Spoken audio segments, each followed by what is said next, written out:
Welcome back to the Convo Couch, my herbivores. I am Pasta Jardula.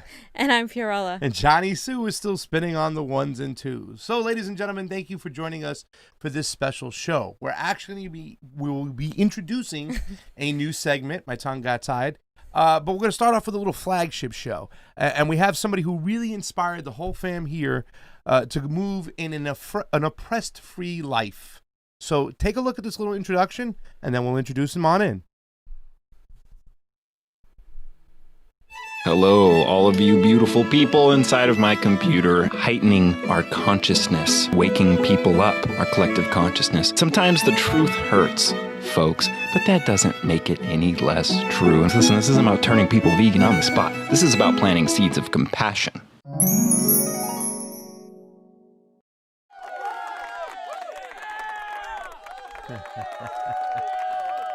Ladies and gentlemen, we have a new segment we're going to call Compassion Chats with Jackson Facts. Ladies and gentlemen, I'd like to introduce to you Jackson Facts. How you doing, Jackson? Good. Hey, thanks for having me on the show, guys. Appreciate it. No doubt. Well, you've been very inspirational in this new life move, and the way you kind of explain it to us, and to me in particular, I can only speak for myself. I know that the fans will speak for themselves, but nobody has ever kind of explained what it means to be a vegan. So in your own words, could you tell us what it means to be a vegan? Sure. Yeah. And just so the viewers out there know, I just want to set the disclaimer. I'm not here to cast judgment on anyone. I don't want to force people, not like you can if you try, but I don't want to force people to try to think in a certain way or to change their life. I want to give them the opportunity to start thinking for themselves, give them the information and the cognitive tools required to start really doing some critical thinking and asking some important questions about the food we eat and the lifestyles we live. With that being said, veganism is just defined. It was made as a word back in the 1940s by the Vegan Society, and it's defined verbatim as veganism is a way of living which seeks to exclude, as far as possible and practicable, all forms of exploitation of and cruelty to animals for food, clothing, or any other purpose. Now, to simplify that for the normal everyday person, it really just means reduce the cruelty in your life as much as is practicable and possible. So we're not going out to the middle of the Amazon rainforest and telling people who may hunt out of starvation once or twice a year to stop, hunting for sustenance. If this is something that someone is doing in a starvation scenario, they're still trying to reduce their cruelty as much as is practicable and possible in their immediate surroundings. So yeah, I just want to let folks know that it's actually not this radical extreme thing as it's commonly perceived in the mainstream. It's as simple as when you go to the grocery store or you're buying any product, you move your hand from here over to here and you grab the cruelty-free product. It doesn't have to be anything extreme or radical. It's actually a non-action. So what veganism asks people to do is just to stop contributing to something that is needlessly harmful. Yeah. I think that's the way I've already defined it, because I'm becoming one of those obnoxious vegans right away. Like, really, now to tell you the truth, it's one of the best decisions I've ever made. But I tell people, when you become a vegan, you don't start doing anything. You just stop. You unplug from the cruelty and the oppression of animals that we don't need. So, I mean, thank you so much for putting in the terms that you put it in, Jackson. So. And no problem. You often talk about how our behavior towards animals is connected to the way we treat human beings. Can you elaborate on that a little bit? Yeah, absolutely. I mean, it's important to understand that all oppression stems from this idea that some are more worthy than others, that some deserve suffering and others don't. There's some great quotes. This is not a new idea. There are revolutionaries and iconic figures, leaders of truth and compassion and justice throughout history who have shared this same idea. And it's fascinating after all these decades that this idea still hasn't really permeated the collective societies around the world. It hasn't been normalized. Here's some quotes. Pythagoras once said, "As long as men massacre animals, they will kill each other. Indeed, he who sows the seeds of murder and pain cannot reap joy and love." Martin Luther King said, never be afraid to do what's right, especially if the well-being of a person or animal is at stake. He says society's punishments are small compared to the wounds we inflict on our soul when we look the other way. He had also said one day the absurdity of the almost universal human belief in the slavery of animals will be palpable. we shall then have discovered our souls and become worthier of sharing this planet with them. There's so many great people throughout time. Alice Walker, Pulitzer Prize winning author who wrote The Color Purple, she had said the animals of the world exist for their own reasons. They were not made for humans any more than Black people were made for white or women created for men. Holocaust survivors, such as Isaac Singer, has said, in the behavior toward creatures, all men are Nazis. Human beings see oppression vividly when they're the victims. Otherwise, they victimize blindly and without a thought. There's Buddha, Einstein, great authors, Nikola Tesla, and revolutionaries, Leonardo da Vinci. They've all remarked on how in the future, we're going to look back at the way we treated animals and realize that this was the catalyst. This is where our oppressive and supremacist viewpoints stemmed from. When we think about objectifying or exploiting others, we really have to establish a reason, a logical and moral reason to do so. And when we look at animals, we don't find any logical or moral reason that justifies victimizing them. And that's not to say that all animals are now equal to humans. It's not saying that we're exactly equal. A pig isn't going to start getting the right to drive a car, and we're not going to give the chicken the opportunity to get a mortgage and buy a home. This is just saying that they are not so different from us that they are deserving of torture and enslavement and exploitation. These animals are highly intelligent. They have the intelligence of 3 to 4-year-old humans. So if intelligence or superiority is our reason for victimizing them, then why don't we victimize children or those who are mentally disabled and don't have the intellect that we have? When we start looking at the actual reasons, these animals have fur, feathers, scales, their eyes are different than us, they speak a different language than we do, we don't understand them. These are the justifications we use for victimizing them. So in that way, our oppressive practices are very much akin to other oppressive practices. These are, consistent ways of looking at the world. Imagine if we raised children with the understanding that all life deserves to be respected. We probably wouldn't have a lot of the racism and the misogyny that we see today. Yeah, I think that was one of the most things that really stuck with me is when you said, well, that's the way racism starts in a way, because like you say that this animal is less than us, then this race is less than us, and that's how they sell that. So that's something that really stuck with me. And I also, with all those beautiful names you read out, I think you can't forget about the great Eddie Pepitone, who once said, humans will be judged by the way we treat the most vulnerable in our society, and that is our animals. So stop eating them, you jerk off. And that was something that really stuck with me, Eddie Pepitone, if you haven't heard that. But what do you say, Jackson, to the people who say, hey, my blood type comes from the hunter's bloodline. I need protein. I need meat. I can't do it, Jackson. I can't be a vegan. My blood type says no. I totally hear you. I thought the same thing for a long time. It turns out all humans, regardless of their blood type, if you're a human, if you have a human blood type, then you're herbivorous. So you're going to thrive most with a plant-based diet. Looking back at our ancestors, yes, humans hunted for a short time in the span of our evolution, but it was such a small period of hunting that we never actually developed a biological dependency in our evolution on the secretions or the dead flesh of another individual. There are some people, if you want to talk about, hunter bloodlines or, certain types of humans that may be more tolerant to these products. Way back in our ancestry, there was a bunch of humans who decided to migrate more north into Arctic frigid regions. These people developed much lighter skin. And because there weren't as many plants around, they didn't have the technology and the knowledge of how to grow plants in Arctic regions like we do now. They depended more on bovine growth fluid, cow's milk, and dead flesh of animals. These people actually, because they did this for a little bit longer than the other natives on the planet, this means that white people who are of fairer skin, actually have a higher tolerance for these products. And so we can get into dietary racism when we talk about these things, the type of person that is less affected by ingesting these products. Then we can actually look at, it's really the more fair skinned you are, the more tolerant you're going to be to these products. Oh, That's crazy.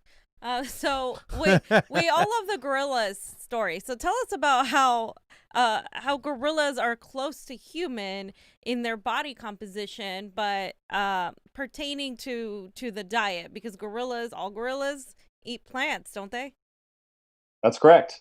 Yes, they do. Our primary ancestors are the primates, are the great apes, and they eat, herbivorous foods. They eat plants. There's a small percentage of one type of monkey who, about 4% of their diet, sometimes they'll climb a tree and they'll bite into the skulls of smaller monkeys. That's kind of odd. It's kind of strange, gross, weird, creepy behavior. But again, they never developed a biological dependency on this. This is just something strange that do 4% of their diet, and it's only one type of, primate. But yes, I mean, gorillas. A lot of people will say, "Oh, I'm designed to eat meat because look, I got little canines that are for ripping into dead flesh." But if you look at a gorilla, they actually have big old 4-inch canines.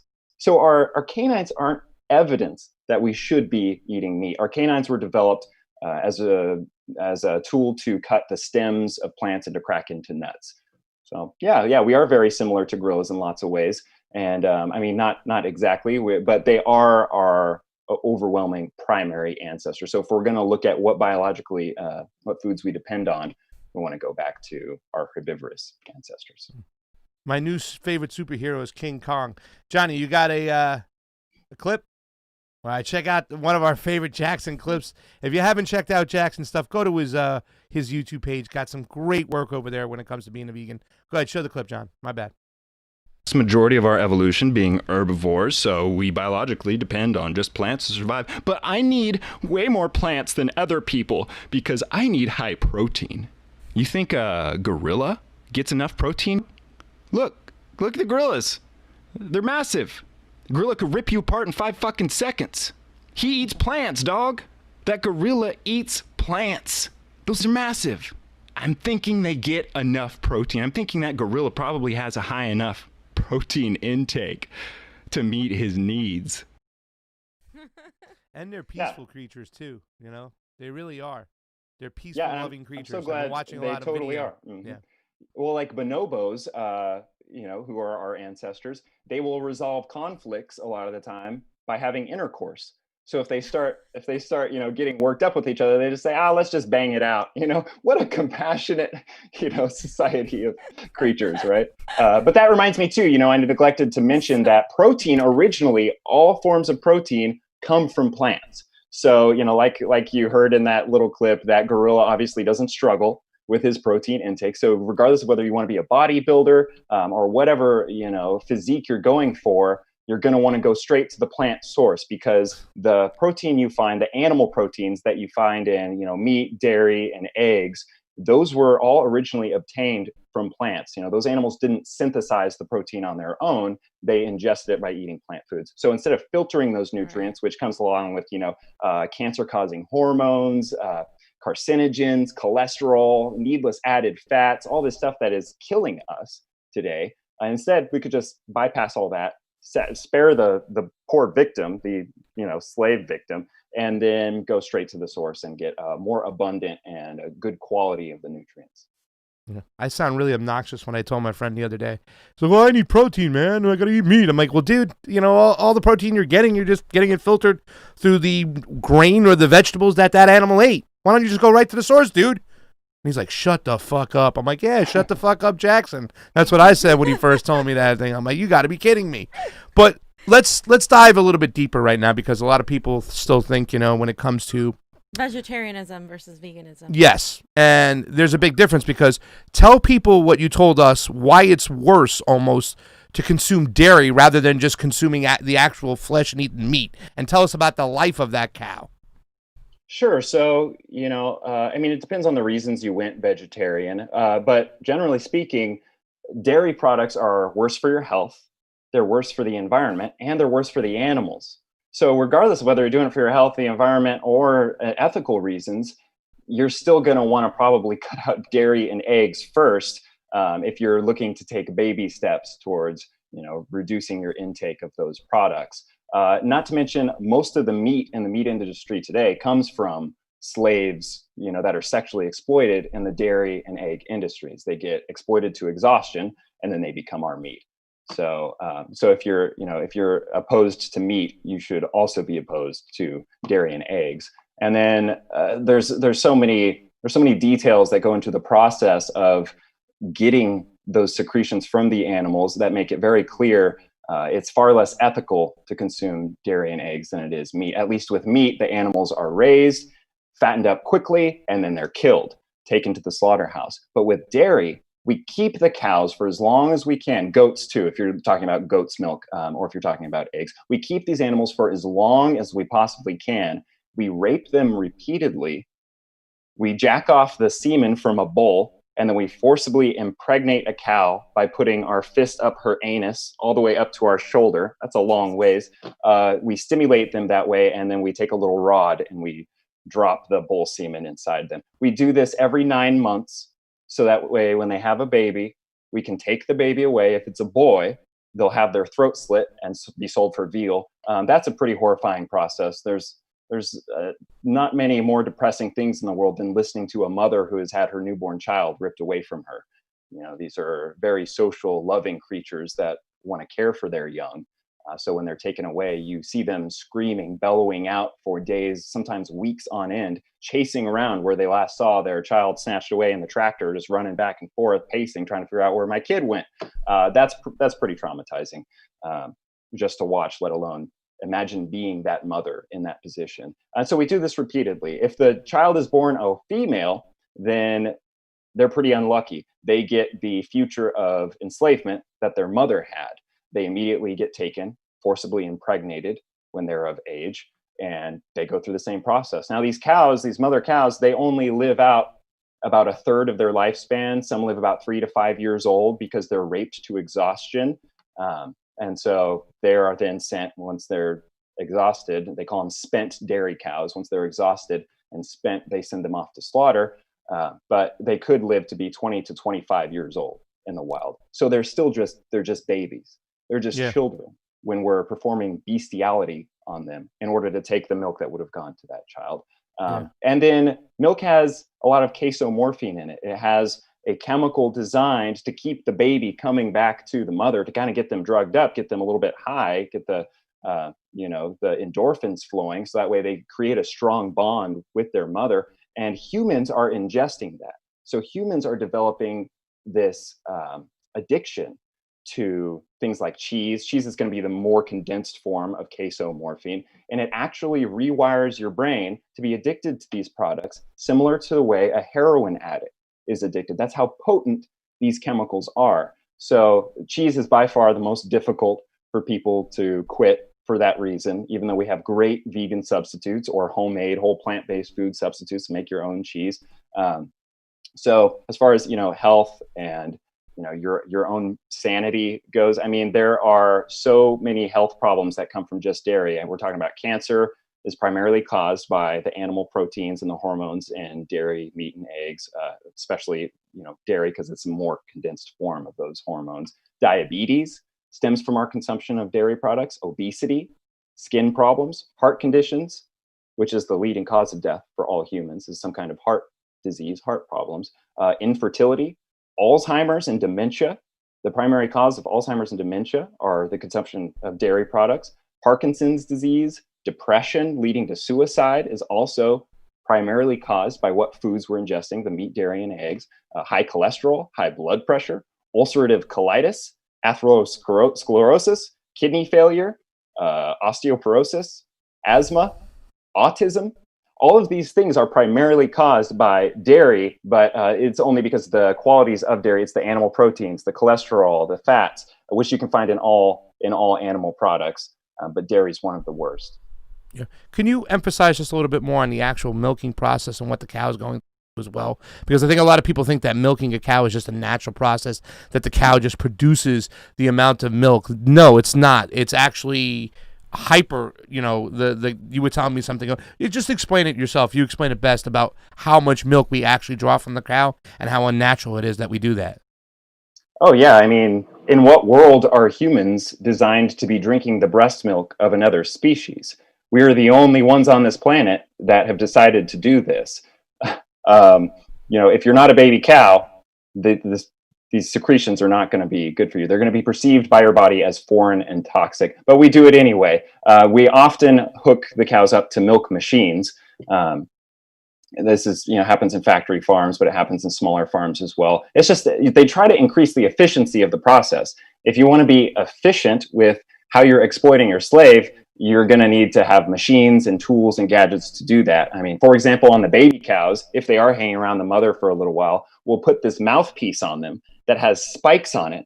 So that way, if they try to suckle milk from their mother, the spikes stab them in the face and deter them from doing that. So that's pretty grotesque. But these milk machines, tools we use to suck the milk out of them, usually cause all sorts of infections and diseases. You end up getting a lot of blood and pus mixed into your milk. So that's unavoidable. I mean, if you want to try to really increase the efficiency of how you exploit someone, if you're taking someone's secretions, sexually exploiting them, it's going to get messy, no matter how you're doing it. So this isn't just, I just want to be clear, this isn't about factory farms alone. This is about the process, the inherent process of exploiting someone. But yeah, I mean, the cows go through this process, and we hook them up to a rape rack. That's what it's actually called in the industry. That's the terminology they use, is a rape rack, and it holds the mother cow in place when we put our fists up their anus. They kick and they scream. I mean, you can watch footage of this. You can find some at my channel, but it's pretty disgusting. It's pretty horrifying watching the whole process from beginning to end. And like I said, once they're exhausted from rape, they get their throat slit, and their female children are used for the same thing. Wow. It's an endless cycle of cruelty. Mm-hmm. Why is it bad to eat eggs? Let me just start with that question first, and then I'll pose my other question. Yeah, so I mean, health-wise, a single egg has as much cholesterol as a Big Mac. So there's really no health benefits, that are gonna help you in the long run. You're only gonna do harm to your body. So there's no need for it, first off. And it's also important to understand what eggs actually are. Eggs are the product of an ovulation cycle for a hen. So hens usually lay about 12 batches of eggs in the wild, very much like the ovulation cycle of a female human woman. They go once a month, they lay a little batch of eggs. Whatever eggs don't hatch, the hens in the wild will actually eat them. And not only does that provide nutrients for them, but it also sends a message to their body to decrease production. If they're overproducing out in the wild, then they can eat the egg, and they'll know to decrease production. So what we've done is we've genetically modified the hens to overproduce. We have them producing, instead of 12 times a year, 300 plus times a year. This causes physical torment and strain on their body, as I'm sure any woman would understand. Going through your period is not a fun thing. But what hens do is, if they have their eggs taken from them, say a predator like a snake comes up and eats one of their eggs, that tells the hen that they need to then produce more. So we've genetically modified them to overproduce hundreds more than they would in the wild. And because of that, we then become the snake in that situation. We become the predators. We're going in as soon as those eggs are hatched, we're snatching them, and the body goes back into the cycle of overproducing. And then we take them and they overproduce. And same with the dairy cows being sexually exploited in this way. Their body gets exhausted, gets spent, and they then go to slaughter a fraction of their age. They're still just, little children when this happens. I mean, there's really no reason, even if you were to save a hen, let's say, because you don't want to buy a hen from the industry, from a breeder, that's endorsing the more exploitation that goes into the egg industry, which, same with the dairy industry, any boys are seen as a waste product. They're not useful if you're looking to sexually exploit someone. So they are immediately sent to slaughter. We have 1 million little yellow furry baby boy chicks getting ground up alive in a big blender we call a macerator. It's got these big teeth that just chomp them up. Usually doesn't kill them, often leaves them just mangled on the other end, still alive. This is their first days of life. These cute little, these cute little fluffy baby boy chicks. So that's 1 million every hour. So if you're paying for a hen, if you're buying it from a breeder, just keep in mind you are still funding that cruel aspect of the egg industry. You're still funding that murder and that rape. Even though it may seem so harmless. It seems like, such a harmless thing to do. It's just they happen to lay the eggs. What's the big deal? Right. I'm just trying to provide them shelter and food and love, like I would my cat or my dog. But let's say you don't buy from an industry. You see a hen that's fallen off of a slaughter truck and it's in the road, it's hurt, and you're like, you know what, I'm going to give that hen a home. You're doing it out of completely altruistic means. You take them home, you provide them all the tender love and care, but then they happen to produce an egg. A lot of people don't know, like what we just talked about, when you take that egg, it actually causes harm to their body because of the way they're bred. These aren't hens in the wild anymore. They're genetically modified so that we can exploit their secretions. So a lot of people just don't know that. Whereas if you leave, like what they'll do in animal sanctuaries, we'll leave the eggs for the hens. They're very protective of them, but after a while they start to walk away. They'll even start to peck into them. At that point, we take the eggs and we crack them open and we feed them back to the hens. That's what a really ethical relationship with the hens would look like. If we are having an animal on our property or we're providing them housing and food just to see them as a resource, that's an exploitative relationship. If we're only giving them, love and care because we have something we want to take from them, that's kind of a supremacist behavior. So for that reason, there's really no reason, no ethical, logical justification to take eggs. Yeah. Okay. You answered the question. You answered it good. Shut the fuck up, Jackson. You're know, ruining our I life know. over here. Nothing. No eggs, no nothing now. Well, Jesus. tell us, you told us, why do pigs have pink skin? You said it's not supposed to be pink. Explain that. Right. So pigs in the wild, wild boars, they have dark skin. It's usually black. And that doesn't look very tasty. I don't know if you've ever tried to eat a black piece of meat.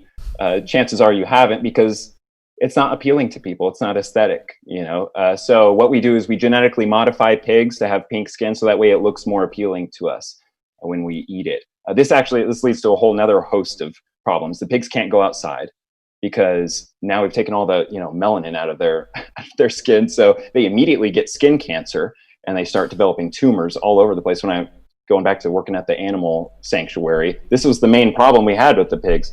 They were completely fine, except from the emotional and mental trauma of being kept as slaves. They were completely fine to live out the rest of their lives, no permanent physical injuries, except that we couldn't let them go outside to enjoy life, to do what's in their nature and graze and hang out and eat some grass. We had to keep them in the shade as often as possible and rub their whole body in this pasty cream to prevent them from sun exposure. It's really sad, and they all die extremely young if they're outside for even a short period of time, just because of skin cancer alone. So that seems pretty weird. It seems pretty weird and sadistic. Gotcha. And bees produce honey naturally. So why is it so bad to use honey? And what if it's like bee pollen in a shake? Are you still committing unethical crimes against the bee? Honey is something that bees make for themselves, right? Mm-hmm. Nothing in evolution or in nature suggests that bees make honey for humans.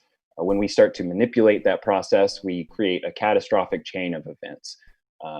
We mess with the whole bee species, the whole bee population. We have to keep the bees, we have to enslave them in order to make sure we can provide the demand that is made for honey. So that's, it's not like we're just stumbling upon honeycombs out in the wild and taking a handful, taking a little bit as we want. This is a mass production of a product. So we have to have these massive bee farms in order to do this. And pollen is a little bit separate from honey. Pollen is the food that bees feed to their children, their little babies. So little bee larvae get to eat the pollen. And once we take the pollen out, we're taking away their ability to feed their children and promote the growth of the bee species and bee population. It's fascinating that if you take one insect like the bees out of the equation by manipulating what's in their nature, like we have, the whole system comes crumbling down. The ecosystem is very finely tuned to be in homeostasis. So once we start manipulating that process and we start behaving out of our own nature, like we were saying, we're herbivorous. So when we start doing things out of alignment with the way we evolved naturally, the whole ecosystem crumbles. Whereas if you take humans out of the equation, then everyone else on the planet, all life as we know it, seems to thrive. So It's really interesting. I think we need to keep things in perspective and realize that these things aren't put here for us. These animals are put here with us. And we can actually promote the growth of the bee species by planting flowers and providing them the home that we took from them originally. You said that they clip the wings of That's the right. queen bee? Yeah. So the queen bee, we can't have her leaving. That might split the colony. So in order to keep her there, we rip her wings off. We also, we do this with every animal in the industry. We rape them. So if you've never seen a bee get raped by a human before, we hold them upside down with little tweezers, and we take a little dropper and we drop some bee semen in there. It's pretty sadistic. It's pretty gross. And these are sentient creatures. A lot of people will think, insects, whatever. They're just, I hit thousands of insects today driving in my car. I probably stepped on an ant walking over to, over here today. But again, back to the original definition of veganism, it's just reducing our cruelty as much as is practical and possible. It's not really practical for me to freak out in this type of society we're living in about stepping on a bug or driving my car, even though it doesn't have to be that way. Right now, we don't have a vegan society. I'm sure would understand that if we had vegans running the world and trying to reduce the cruelty of our industrialized systems, our infrastructure, then we wouldn't have as many of the problems we have today. But yes, cutting off the wings of the queen bee, that would be like me cutting off the legs of the viewers out there, so they have to sit here and listen to me talk about animal agriculture. It's just cruel. It's just cruel. I would never do that to you guys. I gotcha. I can't believe. Oh, go ahead, Johnny. I was gonna say I just can't believe that we rape bees. Shut the fuck up, Jackson. I know. Jesus. Mm-hmm. So I'm gonna skip the last one, but I was gonna do number 8, but we'll skip it. Okay, yeah. But basically, Jackson, so if people don't know in the chat, we've everyone here on the Convo Couch has just become vegan, and we've been vegan for 10 days now. 10 days.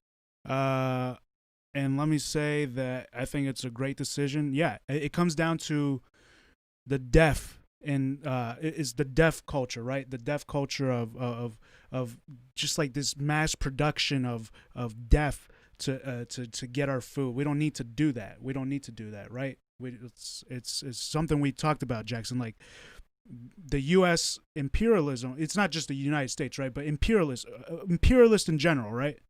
Imperialists.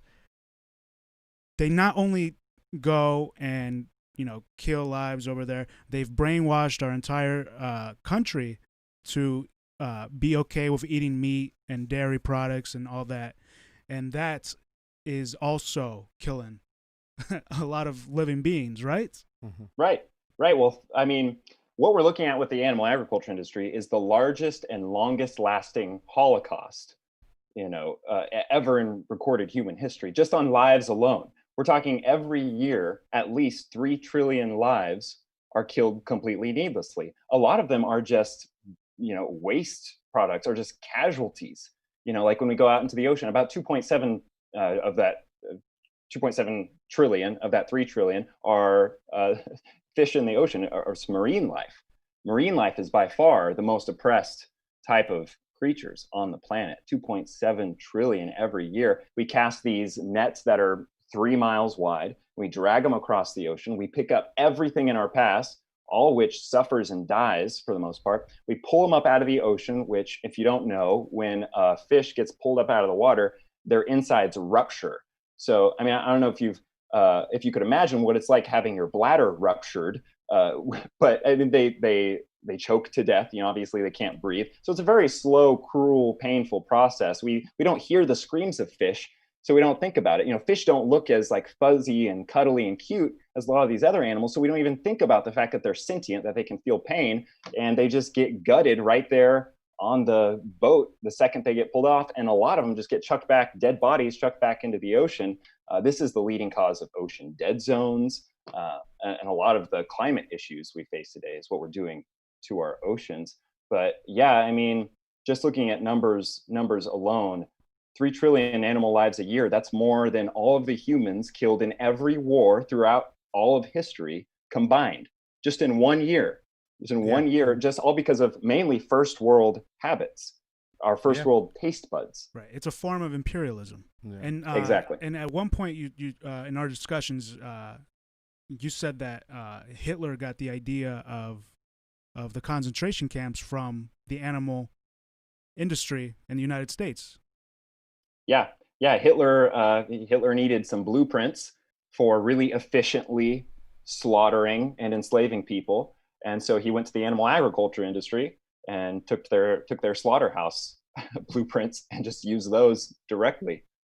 That's crazy. Yeah, someone in the chat said that it's an ethical position about non-violence. That's why real vegans are opposed to imperialism, racism, homophobia, etc. So that's why it's not really difficult for me to go completely vegan. Me too. It's a completely ethical position. It's not about being healthy. It's not about getting more greens in your diet. It's literally just about, I don't want to contribute to the death and destruction of all these living beings. Yeah. And the oppression. Mm-hmm. Nobody uses the word oppression in veganism like Jackson Fat. I just also want to tell some of those people on the chat that are getting a little bit upset. But what we're saying is that we're not trying to shove this down anybody's throat. What it meant to us and the way Jackson affected us and really got us there, that's our choice. And we just want to plant seeds. You know what I'm saying? And I know that I'm going to do it through my cooking because I have a whole new world of vegan cooking. And I just think it's one of the best decisions and one of the greatest things I've done in my life, even in the short 10 days, because I feel that guilt and everything just lifted off my shoulders, because I strongly believe that we don't need these products. And if we don't need these products and we could be the gorilla and just graze and eat, then, we're really then walking the walk. You're an obnoxious vegan now, but just so everybody knows, I was pescatarian and pasta. Like, I would be like giving pasta so much crap about eating like pork all the time, beef all the time, and even when he did like no meat Mondays, I was always like, it's only one day pasta, like do better. So people can't even believe pasta is vegan right now, because he's like one of the people that ate so much meat. I mean, Italians, Latino people too, they eat a lot of meat. It's like a cultural thing. It's a cultural thing. And so they were like, people can't if pasta can do it, let me tell you, this man ate so much meat. I'm like baffled that he's even doing this. That's what I'm saying. It's so easy to do because it's an ethical thing. You know? Right. It's like something switched in the mind. It's the ultimate left. I feel like it's like like that's like ultimate left. Yeah, you're totally right. And I mean, that reminds me, as far as like ethical ethics go, when you're talking about Hitler and humanitarianism and that type of stuff. While veganism is about reducing the cruelty as much as possible and recognizing that the very least we can do, the first step that we should do, the baseline for reducing our cruelty, is not to directly objectify and oppress another individual, have paid to have them murdered and enslaved and raped and slaughtered. There's also some intersectionality. So I don't want it to get too convoluted, but when we're moving over to talking about looking after the climate or looking after our health, we're talking more about a plant-based diet, not necessarily veganism. But that doesn't mean that there isn't intersectionality here. Right. Like, for example, there's a lot of human rights violations in the animal agriculture industry. Whose land is it that we've taken to grow all of these crops to feed the livestock? Livestock who consume about 6 to 12 times what a human would consume. So there's just waste happening there. We chop up their body parts into 100 pieces and get a fraction of the nutrients and calories in return for the crops that we're growing. But it's the land of indigenous natives. It's the land of black and brown people over in second and third world countries whose land we take in order to harvest the crops and to allow our livestock to roam, to then be shipped over to first world nations. These are people who are starving, not because there's scarcity in the world, like scarcity of food resources. We're actually producing currently enough food, enough plant food, crops, to feed all of the starving people of the world 3 times over. That's how much in abundance. We're overproducing the crops we need, but we're wasting them away on feeding them to the slaves so that first world people can eat the dead body parts. We could solve world hunger. This means the leading cause of world starvation is the animal agriculture industry. This is kind of empowering. We have the power now as individuals, as consumers, to immediately demand an end to this unsustainable system. We don't have to wait around for those in power. No one's holding a gun to our head telling us that we need to buy these products or we need to fund this unsustainable system. Also, the workers in the slaughterhouses. Why would we pay to subject someone who's often a minority, a person of color, someone who's living a life of poverty? Why would we force them into a job where they're wading in pools of blood all day, slitting the throats of innocent little babies who are kicking and screaming 8+ hours a day, hundreds, sometimes thousands of lives pass by in front of them on the conveyor belt and they cut their throat. Why would we subject someone to that kind of life? You know, those people could be offered jobs at plant farms. This is what happens in a supply and demand system. Once we stop demanding death and cruelty, what takes its place? Plant foods. These guys could be working at farms where they're shaking the nuts off trees and picking apricots and stuff. Something, you know, far more rewarding and fulfilling in life. It's healthier for them. These guys that work at these slaughterhouses, they end up with PTSD. They end up with domestic violence issues, depression leading to suicide, just a plethora of problems. And these are often immigrants, like I said, people of color, people who are already trying to flee tyranny and oppression elsewhere. And what do? We pull them into this system of oppression as soon as they step foot into this country. It's sad. I think that's a great way to wrap up the first show with our good friend Compassion Chats with Jackson Facts, man. You got anything else to say to us, brother? Anything you want to direct anybody there? I know you got some awesome vegan shirts. I know you got a little stuff going on. You got great videos. Listen, I also want to throw it out. Some of these videos that we've been showing and talking about when it comes to the Wayfair, the Epstein stuff, Jackson was rocking these videos like 2 years ago before anybody else. You can go back. He's got everything in his folders there on his YouTube channel. Take a look at his work. There's a reason why they suppress his channel just as much as ours, because he's talking truth out there about, you know, what's going on with when it comes to pedophilia, what's going on when it comes to COVID, when it's going on when it comes to veganism. So they shut him down just like they shut us down. So Jackson, anything you want to talk about your work, what you'd like to know about it? Yeah, I mean, if people have any questions, I know a lot of this information is hard to absorb, especially when it's some rando dude on the interweb trying to act like he has all the facts. But I don't call the show Jackson Facts because I am, you know, the arbiter of truth. I do it because our factual reality is shared and measurable. We can all observe it, especially those of us down here at the grassroots. It's civilian journalism time. The revolution is here. We're going around recording and documenting our reality like we have for thousands of years. That's the way information has always spread, is from people conversing peer to peer like this. I want to encourage people to take that opportunity, because a normal everyday dude like Jackson can observe his factual reality. You don't have to be a super genius. I just want people to have the opportunity to start thinking for themselves. So if they have any questions, or they're confused about the information here, or they say, well, Jackson, what about B12? Or, you know, Jackson, what about water waste? Aren't almonds wasting water? We can start to go deep into the actual statistics and the numbers showing that a lot of our waste happens in the animal agriculture industry. There's just so much to cover on this one topic. I know it can be confusing and overwhelming for people to accept. So I want them to hit me up on Twitter, JacksonFacts23. And if you want to see more conversations kind of like this, I go out regularly and I talk with people in the public on the streets about veganism. I show them footage of standard RSPCA approved humane slaughter, standard practice dairy and egg, meat industry stuff. And immediately when they see it, they go, oh, that's disgusting. I don't want to pay for that. We all know deep inside what we should be doing. We're all told as kids, like, eat your vegetables. We know what's healthy for us. We know we don't need to have cruelty in your life. So I just want to encourage people to choose compassion over cruelty if they have a choice, which we do. So yeah, if anyone's had any questions or qualms, they disagree with me, I am happy to discuss it with them one-on-one. If they want to hit me up on Twitter, and on my other channel, it's Action Jackson. If they just want to sit back and observe the conversations I'm having with the public, they can find that there. Thank you so much, Jackson. For Pasta Jardula, Fiorella, Johnny Sue on the 1s and 2s with our herbivore friend, Jackson Frax. Convo Go out, vegan. guys. Yes,